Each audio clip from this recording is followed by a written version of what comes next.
एक बार की बात है, एक साधु राजा के दरबार में आया।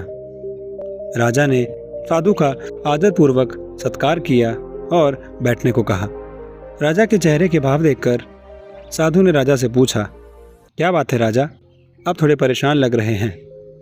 राजा ने कहा, हे बुद्धिमान, पिछले कुछ दिनों से मेरे मन में एक प्रश्न उठ रहा है। साधु ने कहा, पूछो राजा, तुम्हारा प्रश्न क्या है। राजा ने पूछा, महाराज कृपया बताएं कि मानव शरीर का सबसे अच्छा अंग कौन सा है। साधु मुस्कुराया और अपनी जीभ दिखाई। फिर उसने कहा, राजा, जीभ मानव शरीर का सबसे अच्छा अंग है। तब राजा ने पूछा, महाराज कृपया बताएं कि मानव शरीर का सबसे खराब अंग कौन सा है। साधु ने फिर अपनी जीभ दिखाई और कहा, महाराज जीभ मानव शरीर का सबसे खराब अंग है।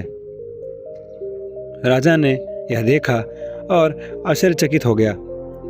फिर उसने पूछा, गुरु, ये कैसे संभव है? एक जीभ मानव शरीर का सबसे अच्छा और सबसे खराब हिस्सा दोनों कैसे हो सकता है? साधु ने मुस्कुराते हुए कहा, राजन, हम सभी इसी जीभ की मदद से बोलते हैं और इसी से अच्छे और बुरे दोनों शब्द बोलते हैं, जिसके कारण हमारे साथ सभी अच्छी या परेशानी वाली चीज़ें घटित होती हैं। इस जीभ से आप अच्छे शब्द बोलकर किसी को खुश कर सकते हैं या फिर बुरे शब्द बोलकर किसी को ठेस पहुंचा सकते हैं। इसीलिए जीभ हमारे शरीर का सबसे अच्छा और सबसे बुरा हिस्सा दोनों है।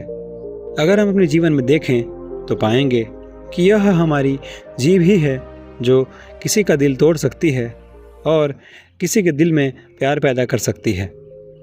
यदि आप अपने मुख से मधुर वचन बोलेंगे तो न केवल दूसरों के हृदय में मधुरता का अनुभव करेंगे, बल्कि अपने हृदय में भी मधुरता का अनुभव करेंगे।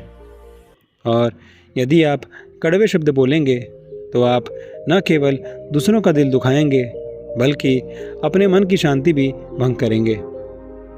ऐसा कहा जाता है कि पैर फिसलने से आप जल्द ही ठीक हो सकते हैं, लेकिन ज़ुबान फिसलने से आप कभी ठीक नहीं हो सकते। इसलिए अपने खराब मूड के साथ बुरे शब्दों को ना मिलाएं, क्योंकि आपको अपना मूड बदलने के कई मौके मिलेंगे, लेकिन अपने बोले गए शब्दों को बदलने का मौका आपको कभी नहीं मिलेगा। धन्यवाद और धन्य रहें।